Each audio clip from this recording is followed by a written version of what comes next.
Taped from New Jersey, it's the SNL Nerds, the show where two comics from New Jersey nerd out over Saturday Night Live.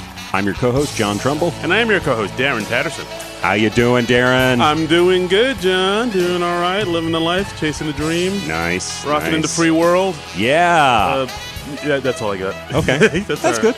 Yeah, that's enough. That's enough. Yeah, it's all right. How have you been? All right. You've been busy. I've been all right. It's been it was a busy weekend. I went to the New York Comic Con. Woo! It was a 4-day weekend. I was there Thursday, Friday, Saturday, Sunday. Sunday. Yeah, and I had a press pass, so I was there for all 4 days. All right, we get it. You're important. All right. Yes, the world revolves around John Trumbull. You get press passes. You hobnob with the elite and rub shoulders with the upper echelon. Yes, la la la la la. That wasn't quite what I was saying, but okay. That might be what I heard. Yeah. All right. Okay. All right. We hear what we want to hear, John. I guess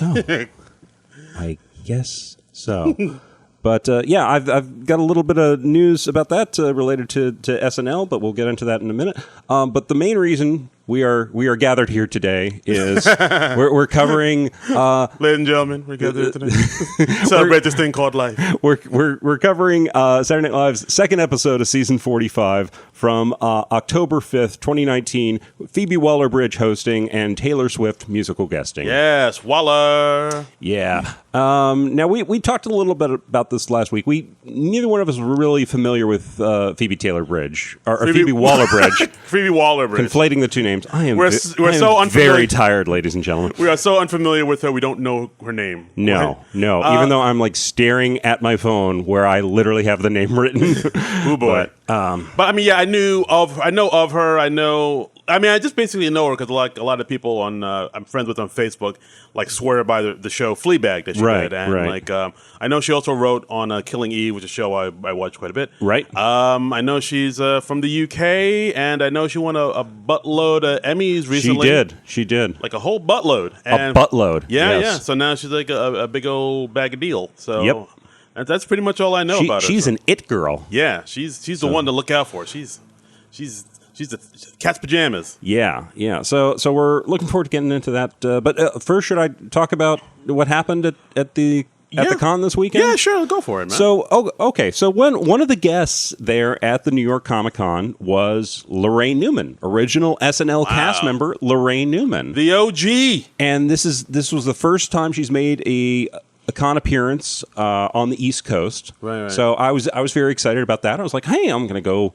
I'll make a point of go meeting Laraine Newman. She's doing like autographs and photos and stuff throughout the day. So I went Thursday. I went over to her area and found her. Her booth. And waited for her to come back. She was like doing a signing session or something like that. And she came back. And I introduced myself. I said, I'm John Trumbull. I co-host this SNL podcast. And she said, oh, that's a good topic for a podcast. Hey. So, yay. Yay, all right. And I asked her about the possibility of us interviewing her at some point in the future or me interviewing her at some point over the weekend. And she very politely turned me down. She said, I'm working on my memoirs right now, so I don't want to, got memoirs coming out. Yeah. She's doing her memoirs for Audible. Nice. And it's all about her years in show business because she was a founding member of the Groundlings. She was original cast member on SNL. She's done lots of improv and cartoon voiceover stuff and all that. So she's got a lot of interesting stories to tell. And she didn't want to tell all those stories ahead of time. Yeah, no, that makes sense. Before her memoirs come out. But I said, but I did invite her like when it's about to come out and she's ready to promote it. Right. We would love to talk to her. So she gave me the info for her people, and we will see if we can make that happen. Nice, guys. So stay tuned. You just might hear an interview with one of the original cast members of Saturday Night Live on this very podcast. If we are lucky. Who knows? Fingers crossed, people. Fingers crossed. But she was very nice, and I said, hey, can I mention that you're doing the memoirs? And she was like, oh yeah, that's fine. That's nice. Yeah. So she was very. You heard it here first. Hot news. Yeah, I took a picture with her, which I already put up on the Twitter page. Right. On Twitter spheres at SNL Nerd Show, if you want to check that out. Yeah. And here's the weird thing: is as I was leaving the con at the end of Thursday. I'm walking back from the Javits Center to the ferry to take the ferry back to Weehawken. Right. So I can cross the river, go back to Jersey. Right. I pass by this guy in the street, and he looks kind of familiar. And I turn, I'm like, I think that's Kyle Mooney. and I turn, I like tap him on the shoulder. I was like, excuse me, are you Kyle Mooney? He was like, yeah. And it was Kyle Mooney. It was genuinely Kyle Mooney. So I just randomly ran into a current SNL cast member on the same day I'd met an original SNL cast member. The past and the present. Yeah. Meet at the Jacob Javits Center. So it was just a really quick interaction. I don't even remember if I said that I host an SNL podcast. Oh, okay. Or if I did, he didn't really react to that. But I was just like, oh, hey, could I, take a quick selfie? And he was like, yeah, let's do it. Pick for the gram. And I took a quick selfie with him, and I said, hey, I'm looking forward to the show this weekend, right? Because this was Thursday, the show hadn't happened yet. And he didn't. Did he apologize for the whole sketch? He did not. He did not. But he was very nice. Oh, okay. Probably best you didn't bring that up. Well, now, I mean, he was, like I said, it was very limited interaction, but he was very pleasant, very nice. And now I'm going to feel bad the next time I criticize something he does on the show. Yeah, I mean, it's weird. Because he's a person now. I know, like he's a human being actually, like with feelings and dreams like the rest of us. I know. He's not like this faceless entity. Yeah. How are we going to criticize any of these people now on this podcast? We can't do it. This podcast is built on a lie. We sit on the throne of lies. But that was just a neat, unexpected thing. Because I mean, who expects to see him walking by at 6 p.m. on a Thursday in front of the Javits Center? I certainly don't. And he was just like, "Oh, you went to the con?" And I was like, "Yeah, I'm just coming from there." And he's like, "Oh yeah, I was thinking about checking that out." And for us. So he's like a Comic-Con guy, I have no idea. I have no idea. Like I said, we talked for maybe 30 seconds. Very quick interaction. Okay. He was, I'm assuming, on his way somewhere. I'm assuming he doesn't just walk the streets of New York randomly. He just doesn't, not on the show. But he doesn't roam the city streets like, oh, this damn city. Like now he sounds like a crime fighter. Yeah, that's how I pictured him. Now he sounds like he's Batman, and he should be like brooding on gargoyles. Doesn't he? He does. Maybe he does. Yeah, maybe he does. Beck Bennett's like his sidekick. Yeah, like his ward. I would watch that short. Yeah. Mooney Man. All right. Got Mooney Night. Oh yeah. But anyway, but that was cool. That was cool. I mean, how often do you get to meet two SNL cast members in a single day? Not. I mean, I still haven't. I think I saw Daryl Hammond on the street once, and that's about it. Okay. Yeah. So we're this podcast. We meet the celebs here. We're rubbing shoulders with the elite. Yeah, I know. We're a big deal. Yep. Quite the big deal. And it was fun. There were some other celebs there. I know Paul Rudd was signing. Tom Hiddleston was signing. I didn't get to see either of those guys because they had sort of big enclosed areas, and you had to wait in line forever. They're in the big room. So, yeah, it wasn't. It honestly, it would have taken too much of the time to gotcha to make you swim through that sea of nerds. Yeah, exactly. To get gotcha. But the big thing I was going for was that Batman Beyond is being released on Blu-ray very shortly.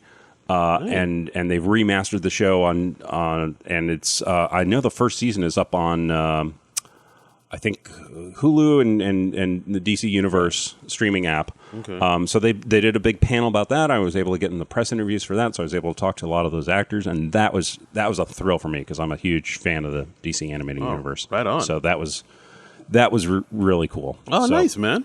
Wow, what a great weekend you had. So it was great. It was a fun weekend. It was a tiring weekend because you're walking around, you're on your feet on that hard concrete floor for like 4 days in a row. Walking the streets saying this damn city. And I'm walking perched on gargoyles. I think the first day I walked something like 5 miles total. Oh, you're just going back and forth from one end of the Javits Center to the other. So it's a good workout, good cardio. Good workout. Yeah, I worked my core. You worked 5,000 miles, and you'd walk 500 more. Yes. La da da da. La da da da. La da da da. La da da da da da da. The 90s are alive and well here on the SNL Nerds podcast. Yeah. But yeah, that sounds like you had a great weekend, man. I did. Phenomenal. But I still managed to get home and Yes. in time to watch the show. Yeah. I even watched the rerun at 10 p.m. They had an old show from 5 years ago with Chris Rock and Prince. Oh shit! And that was I totally missed that. That was fun. I'd kind of forgotten that one. Yeah, that's the one where like Prince. He just did one performance. It was like an 8-minute performance in the middle of the show, right? Yeah. I kind of remember that. It was like a medley. Yeah, his songs. And, shoot! I wish I'd known that. I would like that. It was cool. Well, I'm sure you can find it. Yeah, streaming or somewhere. Yeah, dark web. Yeah, gotcha. All right, I'm sure it's out there somewhere. I'll look for it. But until then, we saw this episode with Phoebe Waller-Bridge and Taylor Swift. Yes, we did. Yes, we did. So should we dive in? Let's dive in. Okay. So starting out, we had a cold open. We had the office of the vice president with Beck Bennett as Mike Pence, who is the vice president. We had Kate McKinnon as Rudy Giuliani, and we had A.D. Bryant as William Barr. And they're just talking about all the impeachment. All the trouble that the Trump administration is in right now. Yeah, it's just a big old hullabaloo and big old sticky bumper clot. Yes. Is that the word? It is not. So I mean, this was interesting just because we're seeing SNL like approach the Trump administration without Alec Baldwin once again, because I'm assuming Alec is going to be playing Trump sparingly at best this season. Yeah, I mean, I'm fine with that, really. I mean, at this point, it's just I think I said on the last episode. I'm just kind of tired of it. I think they know that, so they're like, all right, we got to find ways to talk about the Trump presidency without having the guy playing Trump in it. Right. So this is one way to go about it. So they had to get a little more creative. Another thing they did in this was they had another little bit of stunt casting. We had Matthew Broderick as Secretary of State Mike Pompeo. And Keenan came in as Ben Carson. Yeah, the only original member of the Trump administration, I believe. I think they mentioned weird. That. Like, as soon as they said that, I was like, is he? Yeah. And then I looked, it's like, oh, yeah. I mean, well, like Ivanka and Jared are still around. I mean, they're family. You can't. Yeah. I mean, you probably could fire him. He would. I wouldn't put it past him. Yeah. I would put nothing past him. But like as far as the original administration, like it's only been like 4 years. And it feels so much. Yeah, like 3 years. 3 years. Yeah, because he's inaugurated beginning of 2017. And it feels so much longer. It does. So much longer. It does. I mean, hopefully the end is in sight soon. The end is nigh. But we'll see.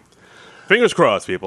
But what did you think of this sketch? I thought it was okay. I mean, it was weird. It just seemed like they were mentioning a lot of like kind of pop culture references. Like there's one point where Mike Pence says, "Oh, I was supposed to see the movie Judy with Mother." And that was a joke, and it didn't really hit, that was kind of their running joke that Mike Pence is a repressed gay man, homosexual, because he's this fervent anti-gay crusader guy who like believes in stuff like conversion therapy, right? And like so often, people like that they end up to be doing homosexual things themselves. Yeah, that's true. Actually, they did have a good joke about that too, where I think they say we need to get our story straight. Yeah, and he says even if they're not straight now, they could still be converted to straight, right? That was a good joke. That's a good line. I like that. But then, of course, they had Matthew Broderick playing Mike Pompeo. They, of course, put in a few Ferris Bueller jokes in there too. Like there was one point where he was supposed to be testifying, and I think one of the judges, tries to find him. Pompeo. Yeah, exactly. Pompeo. Exactly. But they were doing the Ben Stein voice, the teacher. And then where Mike Pompeo was sitting, where in his place was a mannequin. Yeah, which is straight from Ferris Bueller. And when he exits, he says, "Impeachment moves pretty fast. If you don't stop and look around once in a while, you might miss it." Which is line from Ferris Bueller. Exactly. I thought it was, and there was another thing they did. Like they brought in Stephen Miller. And was played. Stephen Miller was played by like an actual snake. Yeah, like they snake in a basket. Snake in a basket. They opened, and of course, when the real snake was like a puppet snake, but still, like, hey, Steve, how's it going? Yeah, it was cute. This was. It wasn't a real strong opening. It was very dry. It was very restrained. I liked Beck Bennett's Pence when he was more exaggerated, where he was like more obviously flamboyantly gay. Right. I thought that was funnier. Yeah, no, I agree. He was much more restrained in this sketch and he's such a dry guy, or such a dry character. Right. There's not a lot of there unless you exaggerate him wildly. Yeah, so that makes sense. Yeah, that's true. And also there was another point where Giuliani he laughed. The running gag in the sketch was like everybody was kind of abandoning ship. Mm-hmm. People saying, "Oh no, I'm just gonna leave. I'll be right back." And of course, you see them like with a suitcase and putting on a hat. Yeah. And then at the end, I think Rudy Giuliani was coming back from his interview with CNN, and he still had his makeup on, and it was like the makeup from the Joker. Oh yeah. And I was like, oh, that's happening now. Yeah. I do enjoy Kate McKinnon playing Rudy Giuliani because she just goes so out there with it. Like all Nosferatu'd up. Yeah. And her Giuliani is so insane. Well, I mean, the real Giuliani is pretty insane right now too. Yeah. Oh my God, that came out of nowhere. I thought he was like sane, losing it, man. Ay caramba! I saw a story this morning. He was like, I have these 3 affidavits, and they were like printouts from like Breitbart or something. Yeah, and he was pretending they were affidavits. He's turning into like Grandpa Simpson. He's just losing his marbles. Nuts. Like, how is no one just sitting him aside and be like, "Hey, man, you should just sit here. Don't talk to anybody anymore." I don't know, but it wasn't the strongest opening, which it didn't give me a great feeling about the show ahead. But but I think things picked up from there. It did, yeah. The opening was not great, but the show did get picked up.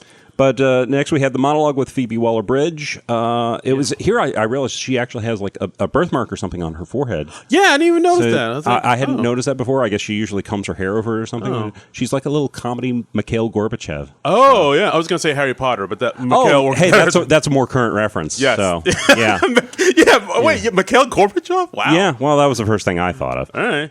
But yeah, I did not notice that either until she did her monologue. Yeah. Yeah. And this monologue was like a straight up monologue. Like it was just her talking and just chit chatting away. Well, she's a comedy writer herself, so I'm sure she like took point on this monologue. And actually, I think I read somewhere that she actually did like a one woman show in the UK like 2 years ago. So maybe like performing and talking, and it's like second nature to her. Very much in her wheelhouse, it sounds like. Absolutely. But she. She had some great lines in there. She was just saying, like, it's a great time to be a psychopath right now. It's, like, very trendy. She said, like, that Fleabag was just a way to get Andrew Scott to dress up as a priest and say he loved me, which apparently took her a few seasons to get to that, but she was very happy. And she talked about how apparently people are really wild about Andrew Scott as a priest on that show. He's like a hot priest. And like a lot of people online are like, oh, that dude is smoking. Yeah, and she said she figured out what it was that he listens. And that is what turns on the women folk so much. That's a good line, I'll admit that. It's like, oh, yeah. Just listen, guys. And then towards the end, she was talking about how when we're not using our genitals, they're just sitting there. Yeah. They're just sitting there waiting. And mine just sitting here right now. Yep, mine too. But it is kind of weird when you think about it. So let's not think about it. All right, we'll think about it a little bit. Yeah, they're just hanging out. They're just there. Yeah, not doing any particular thing right now. No, just not using either of their intended functions. Yeah, just sitting by the dock of the bay. Yep, they're like, here if you need me. Yeah. Just give me a holler. Call me if you need me. Just tap me on the shoulder. Yep. The shoulder. It was a funny monologue. It was good. So it was good. I thought that got the show off to a stronger start. Yeah. So. Absolutely. Next, we had our first sketch game show, a returning sketch. What's wrong with this picture? Yeah, this sketch, I think debuted like when Paul Rudd hosted it. I think so. On it. Yeah, and it's basically the same thing. It does hit the same beats. Hosted by Kenan Thompson, who plays Elliot Pants, and it's just basically 3 contestants, and they have to. He showed them a picture, and then he asked the contestants, all right, what's wrong with this picture? And it's something very obvious that you can tell usually at a first glance. Right. And the guests all make hilariously stupid, hideously wrong guesses. Yes, very much so. Like the first thing was we had basketball players and they're using a soccer ball instead of a basketball. Mm-hmm. And the first guess is, well, something gay happened during the last play, and now it's weighing on the whole gang. Yeah. Like, oh my God! What? So they're just guesses where it's like they are so wrong. You're just like, what? No, what? How did you even think that? I enjoyed this sketch. I enjoyed it the first time they did it. I enjoyed it this time around. Yeah, I thought it was okay. It's like, I mean, like sometimes a sketch will happen that'll hit the same beats, and I know sometimes we talk that that's not great, but then there's sometimes where if it's charming enough and it's the jokes are there, you'll let it slide. I mean, there's a definite formula to it, and I mean, particularly with a game show sketch, that gives you an instant structure. Yeah. You got the host, you have the three contestants, they do funny stuff, the game comes to a close, and boom, you got a comedy sketch. Gotcha. Yeah. But this is only the second time they've done it, so I'm not sick of it yet. Okay. So I am still enjoying it. Got all right. It is fun. Yeah. It's a fun little sketch. Yeah, I dug it. And I thought everybody did a nice job. We had Keenan as the host, Elliot Pants. We had Adi, Kyle, and Phoebe Waller-Bridge as the contestants. So it was good. I enjoyed that. There's some funny stuff. There's one woman who has her refrigerator open. She has a saw in there, and they said, "Oh, she just posted a death thread on Facebook, and now she's waiting for the likes to roll in." Here's another guess. She's letting a dog lick her under the table, but it's a stray, so it's not awkward. Yeah, that was. I'm surprised they got that past. They get twisted. Yikes! With this stuff. Like, how did they get that past the folks upstairs? Well, it's late night. All right. I guess so. So, ooh, that's some Randy talk. Yep. Yeah, my virgin ears. Next, we had a film segment called Love Island, which is basically like a British dating show, sort of like a Temptation Island. Yeah, I looked it up. There's an actual show. Is it? Yeah, it's an actual show in like the UK. It's because I think the thing is they're saying, oh, people in the UK, they're just as trashy as us here in the US, and it's a reality dating show where it's. People, just the worst types of people looking for quote unquote love and hooking up. And I believe they described it as the best looking people from the worst towns hook up for no reason. Yes, very much so. Mikey Day's character was from a town called Murder Suicide, which was that's so random. I like it. Yeah, so it's basically like Jersey Shore types, and it gives the cast an opportunity to all do their freaky English accents. Yes, very much so. Yeah. Actually, there wasn't Chloe Fineman in it. She had like a pretty good like Irish accent. She was one of the contestants. We also had Cecily. Beck was there. Beck, Phoebe Waller-Bridge. Chris Redd was there. Mikey Day, Chris Redd, Adi Bryant. It was the bunch whole gang of people. I noticed when I was rewatching the sketch this morning, so the show was more fresh in my mind. Because we're taping this on a Monday morning because I was away at the con. You're a big deal. We get it. Oh, my God. Let it go, man. Let it go. I'm really grateful to have the support of all my friends. Like this.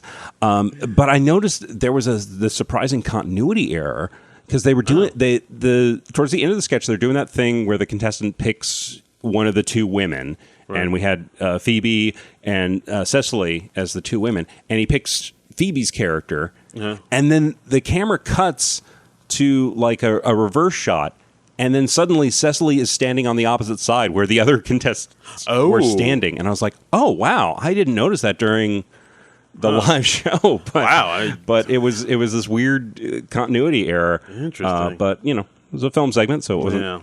People at SNL, you thought you'd get away with it. Yeah. You get nothing past the SNL nerds. That's right. That's right. That's busted. Right. Because we're nerdy and obsessive and we watch this stuff. Yeah, and there was also one part in that sketch where like the women on that show took off their makeup to be like natural, and then Adi took off her makeup, and then did this weird thing where like after she took off her makeup, her face was just like a thumb with eyes. Yeah, a thumb with like the googly eyes and a mouth. It kind of like whoa. And they like put this in with like graphically with computers. Yeah, and then like I think one of the women were doing a confessional to the camera saying, "Oh yeah, she's a really nice girl, but I think her face just might be a thumb." Yep, it was weird. Yeah, I was like, whoa. Yeah, weird random moment in there. Yeah. But it was kind of fun to see everybody sort of made up as trashy English types. Yeah, I didn't know the English were. I thought they were all classy and like professors and. No. Apparently, they can be just as screwed up as we are. Yeah, USA, USA, USA. Our reach is strong. Yes. So next we had a sketch of a newscast. We had WANU Midday News with Keenan, Ego, Alex Moffat, and Phoebe as a 4-person news team. Right. And basically, the premise of this one is the news team kind of talks about these events that happened, like a gas station robbery happened, and then they what was it? The suspect is identified as a white male. Yeah, and Keenan and Ego immediately go, love it! Yeah, they do like a high five. They are so happy it is not a black man who is robbing the gas station. Exactly. And once I saw that, I was like, oh, I see where they're going with this. Yeah, and then the next story they report on is about a Ponzi scheme, and then much to their surprise and chagrin, the guy behind the Ponzi scheme is a black guy. Yeah. And then the white anchors are like, yes! Yeah, that's one for us. That's one for you. And then it becomes a competition between the 2 white anchors and the 2 black anchors over who's doing more crimes. Yeah, and then like Chris Red, he's like the weather guy, and he right. chimes in and saying like Hurricane Chet is coming in. Chet's a white guy's name. So that's one for us, baby. Yeah, and then it becomes like a competition, and like I liked it. This might be the sketch of the night for me. I really dug this. Yeah, this was up there for me. This had like more edge than you usually find in an SNL sketch. It kind of reminded me of like this old Key and Peele sketch where they were the newscasters and the white newscasters were reporting on weather conditions of black ice, and they're saying black ice, and it sounds very much like black guys. Oh, wow. And so they're like, look out for black ice, everyone. Black ice is very dangerous. And then Key and Peele are like 2 other people on the news team, and they're like, well, maybe black ice just doesn't get the opportunities that the white ice gets. Maybe societal differences are... I don't remember that. Wow, I got to look that one up. It was a great one. It was a great one. Right, yeah, cool. Just Google Key and Peele black ice. Black ice. And you will laugh. I will. All right. And I really like this sketch. I mean, I found it was written by Ego and Chris and Michael Che. Okay. I think Brian Tucker or something like that. Okay. Like that too. The name sounds very familiar. Yeah. Well, they wrote it, and I like this sketch. It kind of felt like something that would have been on the old Chappelle Show sketch. Yeah. Yeah, well, like I said, it had a little more edge and bite to it than you usually find in an SNL sketch, and I really like that. Yeah, and it is something that, like, black people, or I guess any ethnicity does, where, like, if they hear a crime happened and they say, such and such was a black person, everybody, like, black people are like, oh, god damn it. That's and then like, we never want to hear that. Right, yeah, because that doesn't make us look good. Yeah, it's like when somebody from Florida hears, like, a news...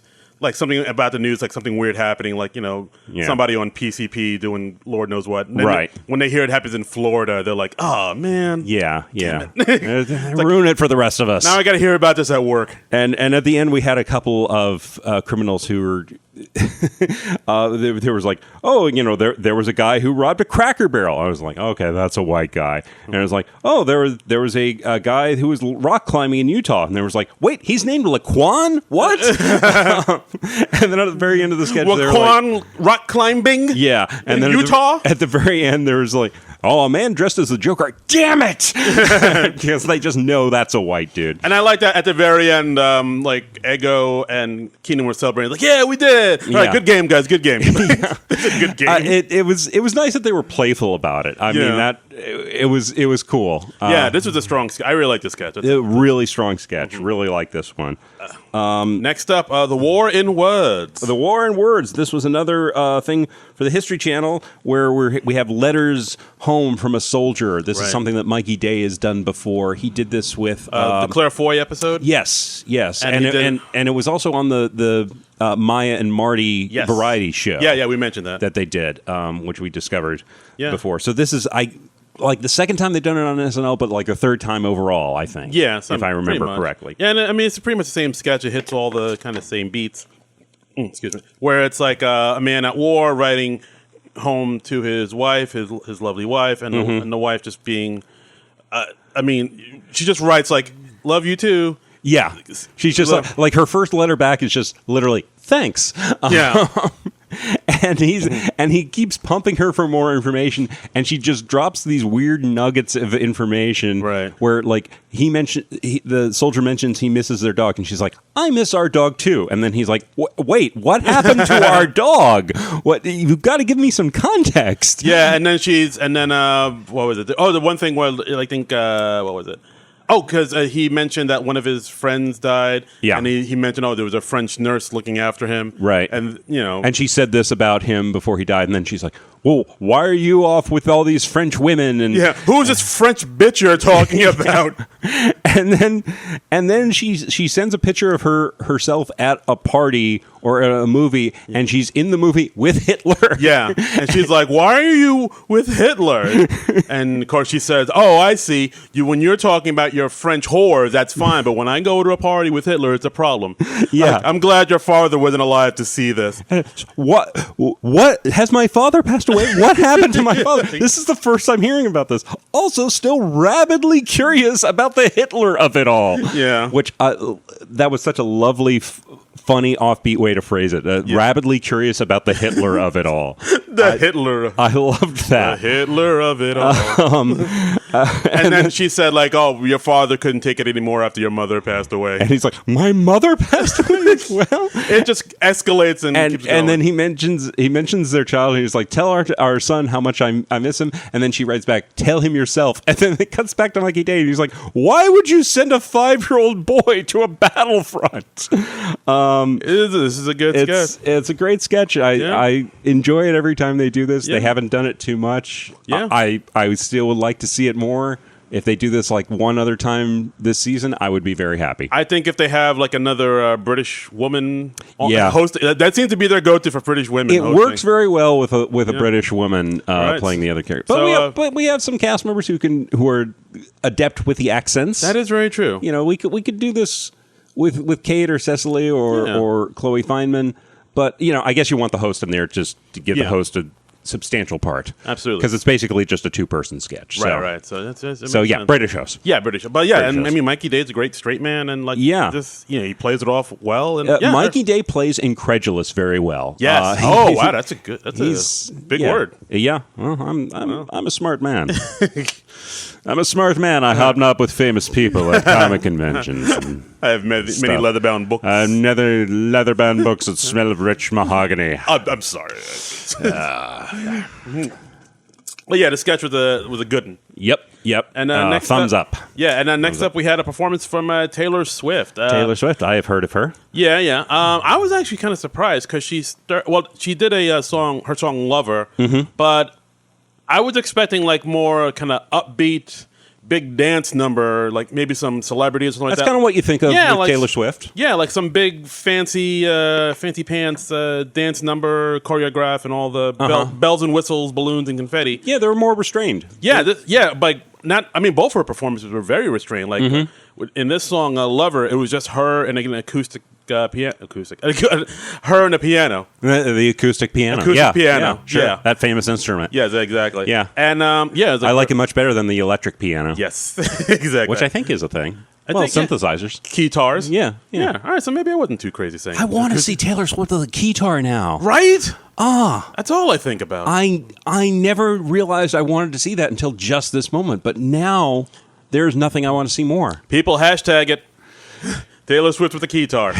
Let's get this Taylor guitar. Hashtag Taylor guitar. Let's get this grassroots movement going. Yeah. But yeah, like it was super subdued, super like stripped down. It was just her and the piano singing Lover. It was very nice. Yeah, it was a good song. I enjoyed it. Taylor Swift is not my usual thing, but she's certainly a talented performer and songwriter, and yeah, I enjoyed this. I think a few people were saying, "Oh, we kind of needed like something more upbeat for the show," but yeah, I mean, I get that too. I can see that. You don't want to put your people to to sleep, because like usually when a performer comes on, it's always, they do something upbeat for their first performance and maybe something slower, ballad or something. Yeah. The cool down period towards the end of the show. Right. So the fact that she started with this ballad, I was like, oh, that's an interesting. Yeah, and the second number was kind of along the same lines. We had she was joined by Lenny Pickett from the Saturday Night Live orchestra, right. Who's the music director of SNL. I looked him up on Wikipedia this morning, And he has done so many albums, man. I know he was in the band Tower of Power. Yeah, he was in the Tower of Power, and he was like apparently a big session musician. So like Wikipedia listed like all his albums by decade that or stuff he's played on.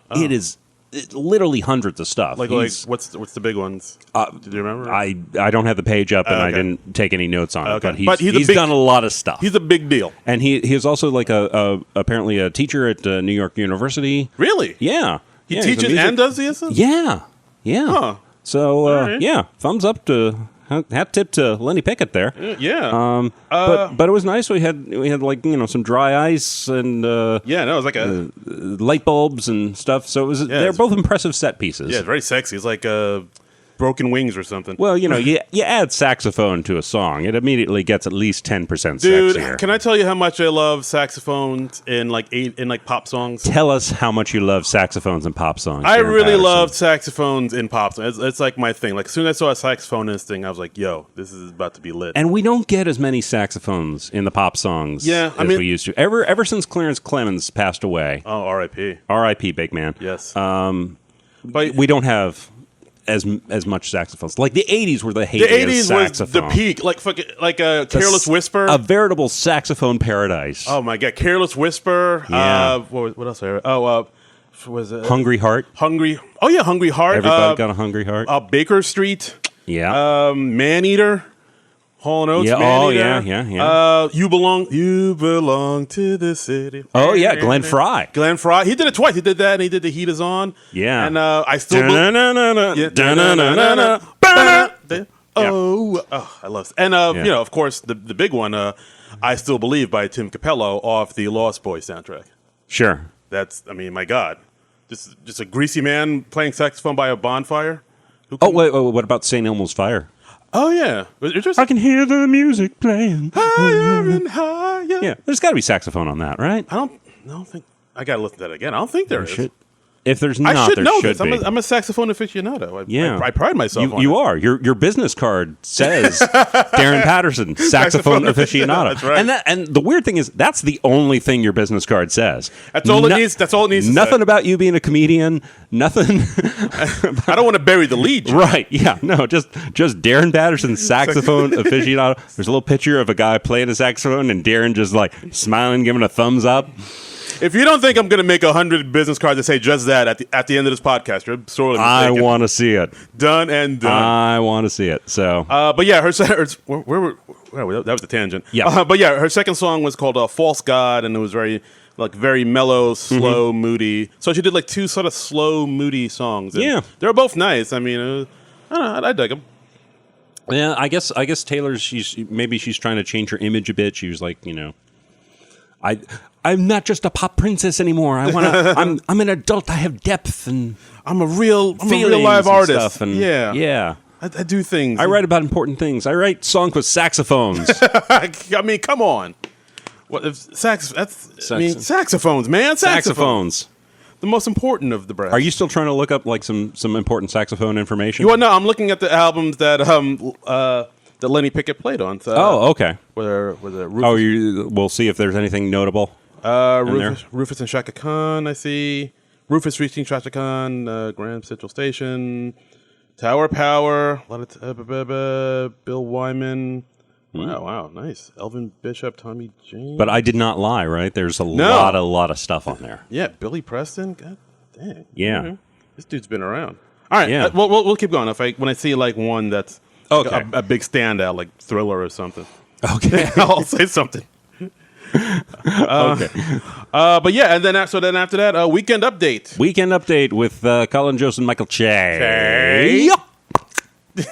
Nice. So yeah, just talking about the news stories. Yeah, just newsing it up. I actually like this one better than the last one. Definitely stronger. It was longer, definitely. Yeah. But longer and stronger. Yeah, we had Michael Che talking about how the Trump administration Trump is denying that there was any quid pro quo in his calls to Ukraine, and he says, so there was mad quid pro Oh, quo. yeah. He says, when a man with a 30-word vocabulary quotes the law in Latin, it's because he breaks that law all the time. Which, I It's really like like that's that. why a guy who can barely count can tell you how much coke is illegal to have. Yes, yeah. Gotcha. And he was like, it's 3 grams, by the way. And there was another thing that Che said where it's like, after all the stuff Trump is doing, is it really okay that we keep making fun of this guy? Yeah, because he was talking about Trump's idea of, because he keeps harping on the wall, and he's Right. saying we should have a moat filled with alligators and snakes. Yeah. 2 animals that do not stay in the water. No, they do not. There's actually a funny tweet. A friend of mine, Brian Yang, who's a comic Yeah. from New York, where he retweeted that Yeah. news story about how he wants like a moat with snakes and Alligators. alligators.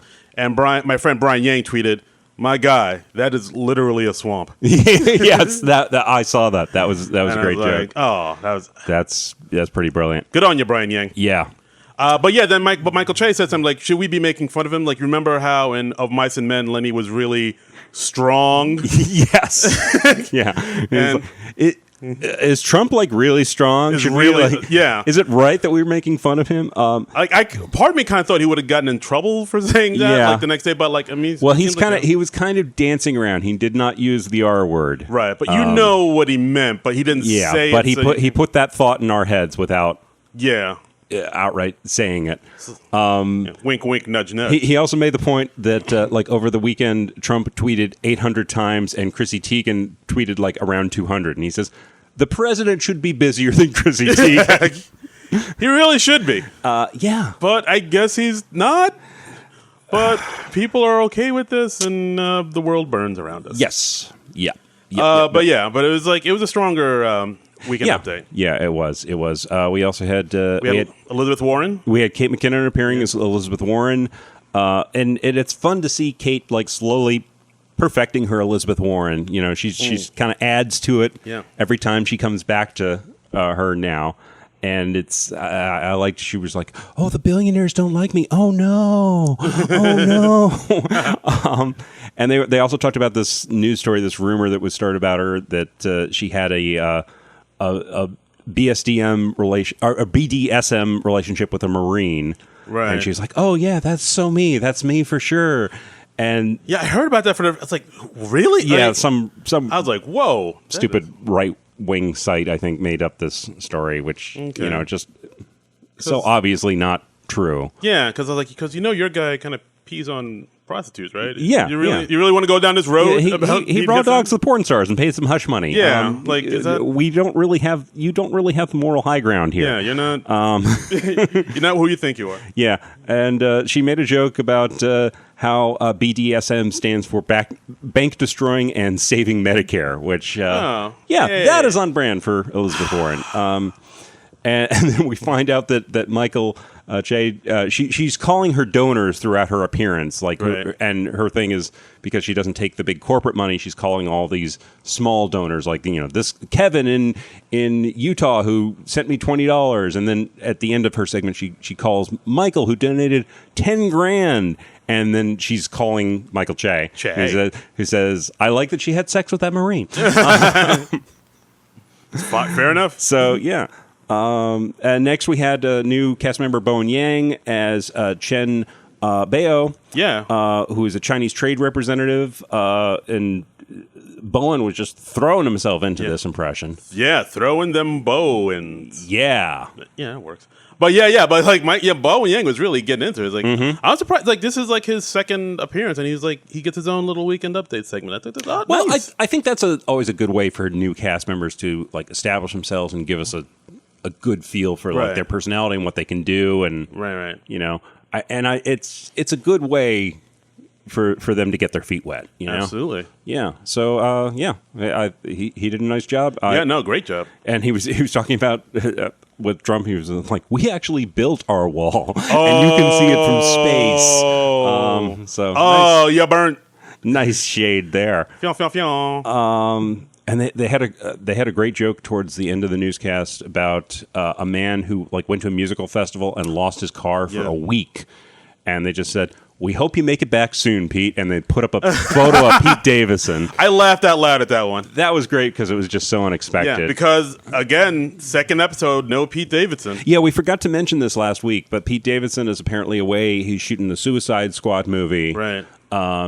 And I guess I guess it went long or something. Yeah, or just how the scheduling worked out, and Pete got permission from Lauren to miss a few shows at the beginning of the season. I guess so. Yeah, because I think like a lot of times when people don't see Pete on the show, people start to get worried a little bit. Well, I mean, Pete has had a very volatile life. Right, he's been up and down a lot in the last few years. You don't say.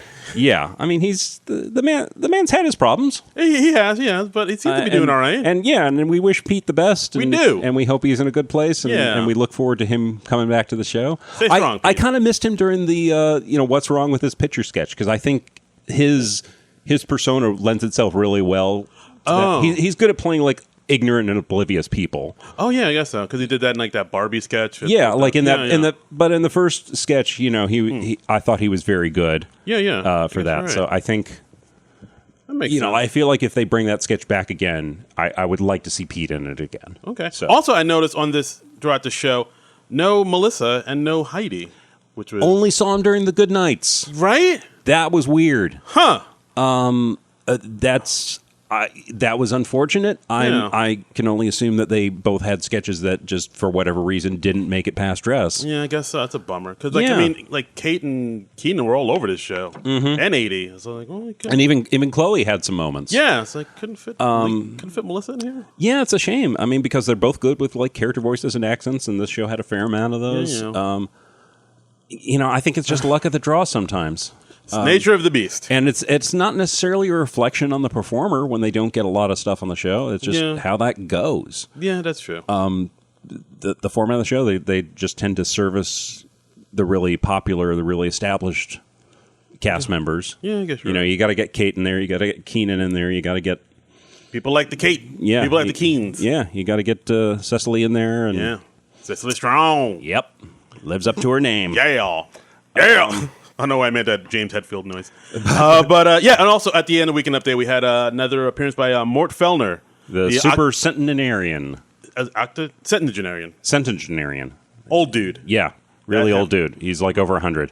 Right. And he's just reading stories about other super centenarians, if I'm pronouncing that correctly, and basically the joke is like all the people he reads about are dead. Right, exactly. And there's it sounds like this over 100-year-old person accomplished something really impressive, but there's always a turn where no, they just died hideously. Yeah, like this one old man he wanted to be a baseball player. So he went and joined the Angels. Oh wow! Yeah, the actual baseball team. He's not dead. Oh, but he took a swing and.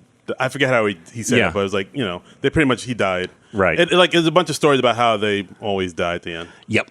And it's the same thing, like it hit the same beats as last time, like how he talks about this, very elderly person, and it ends up with them dying. And there's a cute bit, and Mikey throws himself into the characterization, and Colin gives him some decent support and setting him up for this stuff and reacting properly. Yeah, I mean, it's cute and charming enough that I was like, all right, I don't mind it. Yeah, I don't mind them hauling this out every once in a while. Yeah. So was it you that mentioned like last time that they did this? It kind of reminds you of something of like Tim Kazurinsky would do. I might have said that, or maybe I saw it online. Maybe I don't remember anymore. Maybe I don't typically throw out the Tim Kazurinsky references willy nilly. You don't play that card all the time.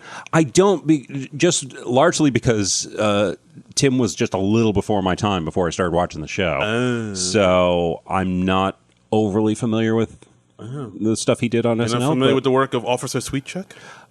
I'm familiar with that. I did watch a few Police Academy movies in my day. Okay. I was a teen in the 80s. I'm not going to deny it. All right. I am not going to deny it, Senator. Deny? I watched some Police Academy movies, and I am not ashamed of that. I've seen Police Academy 4 and 5, and I will say that. I think I must have been off by 5. I know I've seen the first 2. I'm not sure if I've seen the third. Well, 5. I mean, after 5, it started to go down. That's when Gutenberg left. Gutenberg left after 4. Okay. Police Academy 4, Citizens on Patrol. That's the one that had David Spade in it and Sharon Stone. I have not seen 4. I know I have not seen 4. For some reason, like me and my sister, we really liked Police Academy 4. I think because it came on Channel 11 all the time. Right. So like that's our we'll be the only 2 people I know that can like quote Police Academy 4 to each other and like we get it. So like a special bond that you two have. It's a funny movie. Okay, it's great. You see David Spade like skateboarding through a mall. Okay, and now I remember the first Police Academy pretty well, and then Police Academy 2 was like their first assignment. What was Police Academy 3? Back in training. Then Police Academy 4, Citizens on Patrol. Is that when they go back and they start training like a new generation? Yeah, I think that might be the first time we see Zed, played by Bobcat Goldthwait.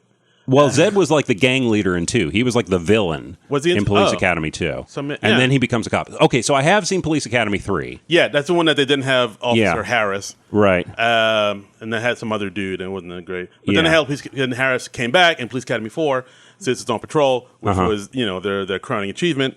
And then there was Police Academy 5. Assignment Miami Beach. Okay. Then Police Academy 6. And at some point they went like direct to video, right? Yeah, I think so. I think Police Academy 6 was City Under Siege. And then Police Academy 7 was like Mission to Moscow. Okay. Police Academy, I think that was it. There might have been a Police Academy 8. Don't hold me to that.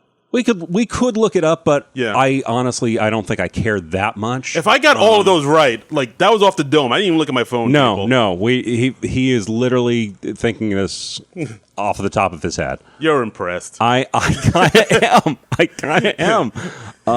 Impressed much? Yeah. So yeah, we all have our accomplishments. You know? Do. Yeah. We're both do. You go to Comic-Con, and I know all the Police Academy movies off the top of my head. Right. Yeah. There you go. We all have our thing. Right. Exactly. Exactly. What were we talking about? I don't know. We were finishing up a weekend update, and we somehow went on a Police Academy tangent. I look forward to listening back to this to find out how that happened. It's going to be great. I don't remember. Oh, my God. that Blue Oyster sketch was, the bar. Was, Again, saxophone. 80s saxophone. Another saxophone. Yeah. God. Wow, saxophone has played a bigger part in my life than I realized. 80s saxophone, ladies and gentlemen. All right, I'm sorry. Next sketch, Royal Romance. The BBC Royal Romance. Let's get this train back on track. Yes. This was a look at a lesser known Duchess in the British family who married a character named Jimmy J. Robinson, who was played by Keenan, who was this blaxploitation actor, and he's in the flamboyant dress that you find in a 70s blaxploitation film. Yeah, he goes by the name of Thunderstick. He's basically Dolomite. Yeah. Basically, he does kung fu poorly and talks about his sexual prowess. And we find out he knighted Sir Mix-a-Lot. Yes. Which I really like that gag. That was a cute gag. That was a cute gag. And that's pretty much it. It's basically like a BBC documentary about this, unknown part of BBC history and it's just like Keenan kind of chewing up the scenery, being like this pimp dude, and it was fun. It was like all these British proper people saying, this black. Yeah, it was fun. It was just the fun contrast between the ever so proper British royal family and the 70s blaxploitation people. And their marriage ended because he cheated on her with a Waffle House waitress. Yeah, which I thought, that's funny. Yeah, well, that was cute. Yeah, it wasn't that memorable, but it was all right. It was so. Then final sketch of the night. Yeah, it was like this bar sketch where Buddy's State Line Bar. We had Kate McKinnon, Adie Bryant, Cecily Strong, and Phoebe Waller-Bridge as these white trash ladies at the bar, and they're all harassing Beck Bennett. Yes, because he's like the hot dude of the town, I guess. Hot mulleted dude. Yeah. And they all kind of tell him off, but they really all secretly want to get with him. Yeah, they're all like whispering sweet nothings into his ear and then alternating that with slamming various objects over his head. Yeah, this sketch was kind of all over the place. It was a little. It was an odd sketch. It was fun to see them all in mullets and tattoos and stuff. And like Phoebe Waller trying to put on like a southern an American southern accent. Yeah, but I don't know. There's something about it. It didn't feel like it was done. It felt like it was missing. It was the type of thing you find at the end of the night. Yeah. Let's land this plane. It was fine. It took up the 4 minutes of airtime. It ate up time. Great. Cecily looks surprisingly good in a mullet. I would say. I mean, hey, if anybody can rock a mullet, it's Cecily. Yeah, she's got good wig game. Yeah. But her wig game's on point. Yep. It was an odd sketch, not my favorite of the night. Nah, it was kind of like it's. I mean, I don't even know how to describe it. It was just like basically that. Just them telling off a dude, and I don't know. That was pretty much it. And that's the show. That was the show. Yeah. But I thought this was a pretty solid show overall. I think it was definitely a step up from the season premiere. I'll give you that. Yeah, I mean, because this had like, I think at least I would say 3 really strong sketches. What, the midday news? The midday news, the letters from home. I think those were both chef's kiss. Impeccable. Compliments to the chef. I think the What's Wrong with This Picture, that was solid. Okay. I enjoyed that. The Weekend Update was stronger. I'll give you that. The Weekend Update was a step up. But I mean, I think those 3 sketches, those were really good. And I think if you get 3 strong sketches in a single show, you're doing all right. All right, I'll give you. I'm trying to think of what happened last. I mean, I know like the Apple sketch, the Apple picking sketch, and then everything else was like so. So yeah, I guess this was the step up. I think the premiere was a little off. People are getting their sea legs back, Yeah. And this one, it felt more like they hit the ground running, and it was stronger writing, it was stronger performances. Okay. All right. Yeah, I think it was just a stronger show all the way around. I thought Phoebe Waller-Bridge was a pretty good host. Yeah, she was pretty apt. She was game. She's she do lots of stuff. Yeah, and she blended in well with the cast. She gave as good as she got. Yeah, she does stuff and the things that it was good. Yeah, I wouldn't mind seeing her come back. Yeah. So yeah, just thumbs up for us. Yep. Mm-hmm. And let's see. We mentioned that we unfortunately only saw Heidi and Melissa during the good nights. Yeah, that was a bummer. It's like, we hope to see more of them next week. I miss them because they were kind of late last week too. Yeah. Hopefully. So, I mean, it does seem like I don't know. I still feel like they could have put them in there somewhere. It seems like but then again, this is such a huge cast this year, so it's hard. Yeah, I mean, fit it's in people, but I think Lauren. He always likes having a deep bench of people because I don't think he ever wants to remake the show from the ground up again, where it's like he brings in an almost totally new cast, the way he did in like 86 and like around 95. Yeah, he doesn't want that mid-90s thing happening again. Yeah, because I mean that's got to be just stressful. Oof. I mean it was stupendously successful both times he did it, and those were both great eras of the show. But makes sense. I can see Lauren's getting older. He probably doesn't want that hassle. You know? Yeah, I hear you. That makes sense. So that makes sense. Okay, but I thought this was a fun show. Yeah. And next week the fun continues with David Harbour as the host and Camila Cabello as the musical guest. I look forward to this. I mean, David Harbour, Stranger Things. I mean, he's like one of those actors like. Stranger Things is the one he's known for, but I think he's done a bunch of stuff in movies here and there. Yeah, he's one of those guys who's been around forever, but he finally finally broke through in Stranger Things. Character actor. Yeah. But yeah, I mean, from what I've seen him in interviews and whatnot, he seems like pretty. I think I remember reading somewhere or seeing somewhere he kind of maybe have like a Liev Schreiber type of energy where he's like kind of serious, but he can be like the goofy comedy type. I think he definitely has a goofy side. I don't think you play Hellboy unless you have a bit of a goof in you. Oh, Lord, no. Did you see that Hellboy? Or? I did not. I know the reviews were pretty bad, and I mean I'm a fan of Hellboy, the Hellboy character, and the Hellboy movies that they did before with Ron Perlman, but I don't know. It just looked to me like, well, is it really necessary? Do we need a new Hellboy at this point? No. I'm gonna go ahead and say no. Yeah, I mean nothing against David Harbour or anybody who worked on the film. I think I would have rather seen Ron Perlman and Guillermo del Toro come back and finish up the trilogy they started. But, I think that bird has flown. Oh, dear. That ship has sailed. Oh, dear. But, but I'm looking forward to seeing what David Harbour is going to do on the show. I bet he's going to be good. And Camila Cabello. I mean, I just know her from that Havana song. Havana, na. Okay, so Camilla is not the chicken from the Muppet Show. No. Okay. They did not book the chicken from the Muppet Show to sing on Saturday Night Live. Are you still going to watch it now? That's a shame. That's kind of disappointing. But that's the only Camilla you know? Yeah, pretty much. All right, I'll allow it. I mean, do I need to know another Camilla? Probably not. Yeah. Okay. But yeah, so that's our show, and that's the show. I mean, as far as like tweets go, I don't think we've gotten anything, but we have gotten a review. Oh, we did have an interesting thing on Twitter the other day where someone talked to us about they thought we were picking fights with other. Oh, you want to get into this? Yeah. I think we should get into this. Fight. Let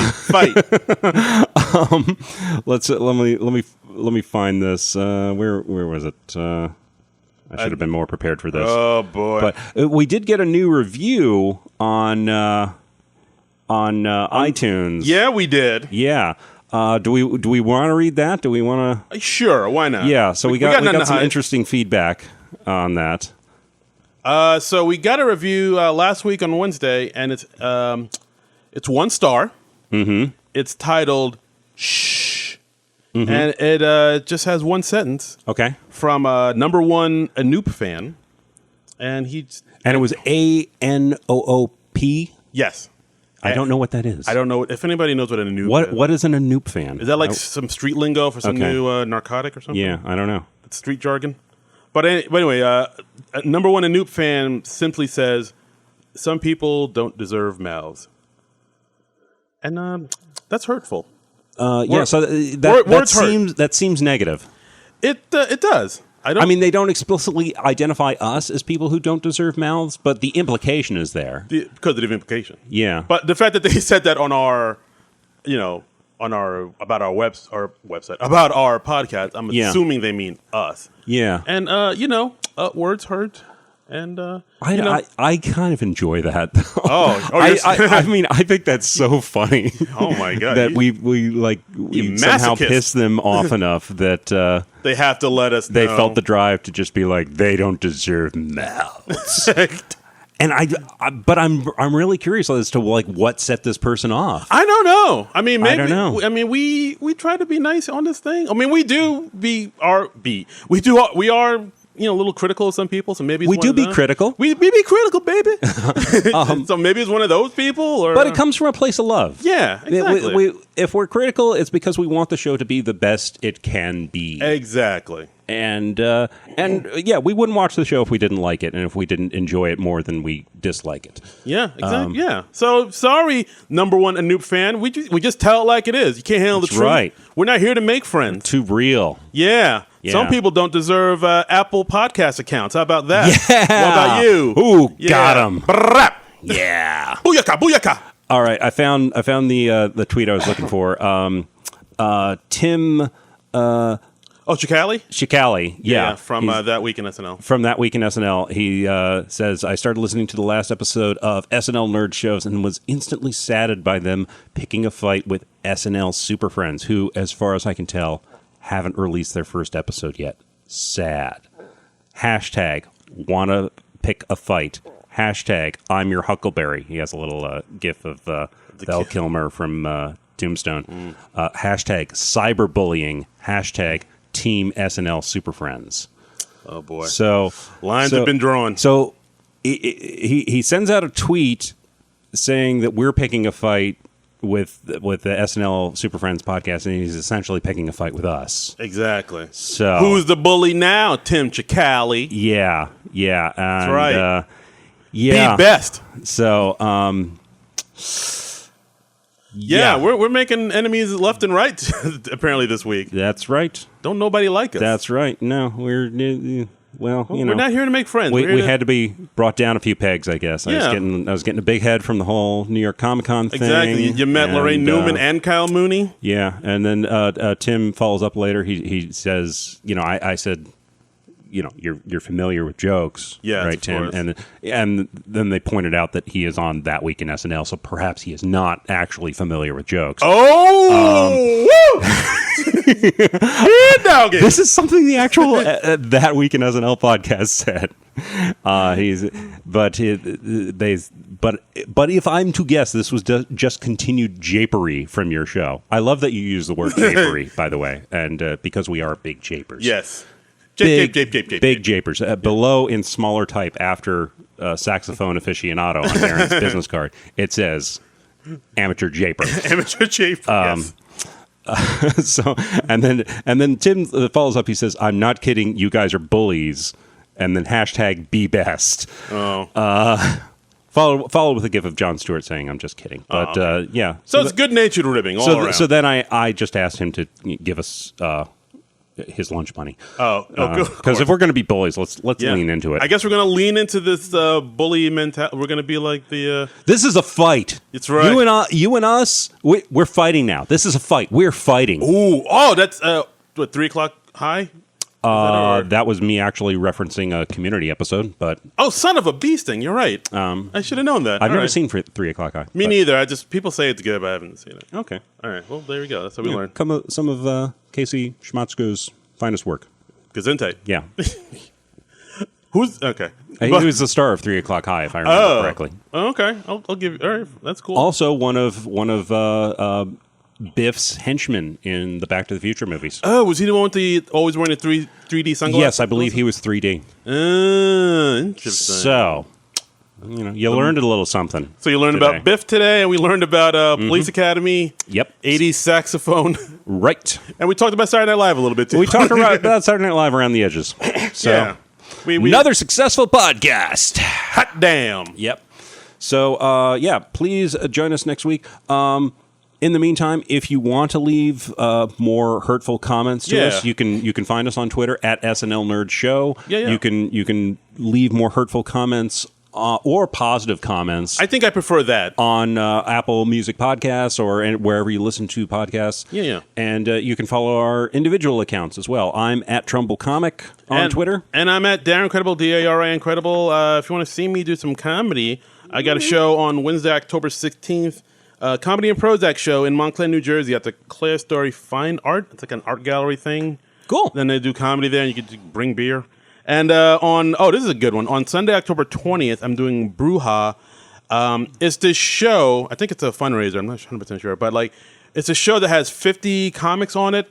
And you mentioned that before. Yeah, 50 comics, and we all tell one joke. Yeah. So if you want to come out to the Asbury Park Brewery in beautiful Asbury Park, New Jersey, you come out, see me tell a joke, and drink many beers. Yeah, and then just hang out at the bar with Darren, and you two can talk about saxophone songs and stuff. Chop it up, all about the sax. And I should mention, I almost forgot, I'm on another podcast this week. I'm on the Superman Movie Minute with my friends Rob Kelly and Chris Franklin, where they go through the Superman movies 5 minutes at a time. I guest starred on it a few times before. There's like a whole legion of podcasts. They go through movies 5 minutes at a time. 5 minutes. There are some Star Wars podcasts that go through it 1 minute at a time. And they have an episode about each minute. That seems like a lot. That seems like a lot, but it's so much fun. They're on to Superman 2 now. We did a 5 minute chunk from Superman 2. So all right. So the episode is just about those 5 minutes? Right. I mean, they cover the entire movie, but you just cover it in 5 minute chunks. All right. Okay. No, I'm just.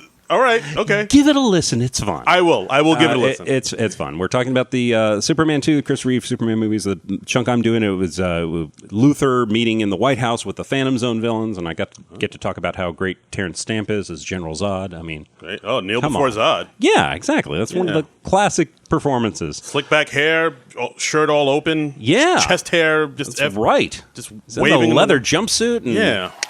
Oh, God, man, it's magnificent. Yeah, he was a specimen. Mm-hmm. So anyway, so check that out. It's Superman Movie Minute, and you can find it wherever you found this podcast. Yeah, and as always, you could donate to our Patreon. Check us out on Non-Productive.com. Give us money, please. Nice. Yeah, and please check out some of the other shows on the Non-Productive Network. So you can probably, if you like this show, you can probably find something else you like there. Yeah. So, all right, that is it for us this week. Until then, Nerds out! This has been a Non-Productive media presentation. Executive producer, Frank Hablawi. This program and many others like it on the Non-Productive Network is distributed under a Creative Commons Attribution Non-Commercial No Derivatives license. Please share it, but ask before trying to change it or sell it. For more information, visit non-productive.com.